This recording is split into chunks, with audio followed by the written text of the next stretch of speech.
The University of Westminster and Centre for Learning present Negotiation Skills, Trading Concessions.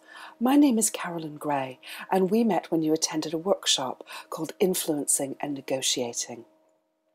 This is your post-course work for that workshop, and in this post-course work I want to tell you about one particular negotiating technique called trading concessions.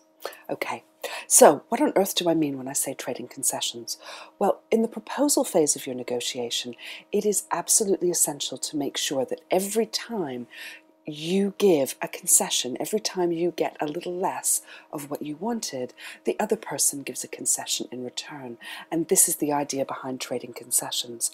Now, most people don't do this. Most people give concessions hoping that the other person will give concessions in return. And when this doesn't happen, as sometimes it doesn't, it can create a real tension in the relationship. It can create a real sense of inequality and injustice, and that can be a true barrier to achieving the best possible outcome in this negotiation, or indeed in any negotiation you may have together subsequently. So trading concessions really is very, very important. Okay, so how do you actually trade concessions? Well, the key thing is to make any proposal that you may make hypothetical. Make it clear that what you're offering depends entirely on the other person offering something in return, and that something must be something specific. So in practice, this takes the form of words of if you, then I will.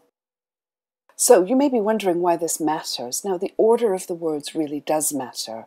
If you put the if you first, you're making it absolutely clear that you will only offer the concession if they do what you're asking in return.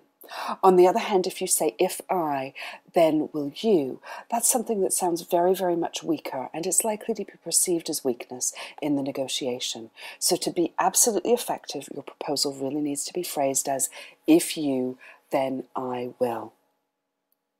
So here are a few examples. If you finish your report by noon on Friday, then I will read it and comment that afternoon. If you increase the salary offer to £37,000, then I will cancel my holiday and be ready to start on the 1st of the month. If you can have that ready for me to collect on Saturday, then I will agree to pay £10 per unit. I hope you found this little summary of if you, then I will, how to trade concessions. I hope you found it helpful.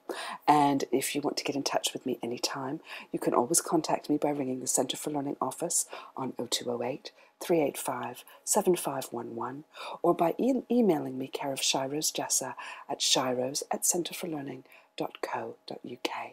Bye for now.